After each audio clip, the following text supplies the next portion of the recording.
পৃথিবীর সবচেয়ে দামি প্রসেসরের মাঝে একটাও কিন্তু অ্যাপলের নাই, কিন্তু কেন?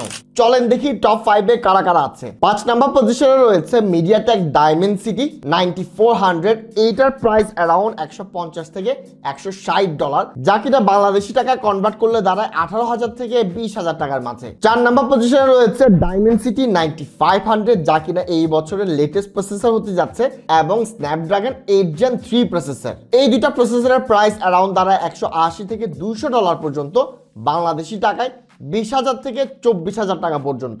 2 নাম্বার পজিশনে চলে আসে স্ন্যাপড্রাগন 8 Gen এলিট প্রসেসর। এইটা প্রাইস দাঁড়ায় $200 থেকে $220, 24,000 টাকা থেকে অলমোস্ট 27,000 টাকা পর্যন্ত। আর 1 নাম্বার পজিশনে চলে আসে স্ন্যাপড্রাগন 8 Gen এলিট 5 প্রসেসর। এইটার প্রাইস অ্যারাউন্ড $240 থেকে $280, যা কিনা অলমোস্ট 28 থেকে 32,000 টাকা পর্যন্ত। চলেন দেখি টপ 5-এ কেন অ্যাপলের কোনো প্রসেসর নাই। রিজন হলো নিজেদের প্রসেসর দামটা কম হবে, খুবই স্বাভাবিক।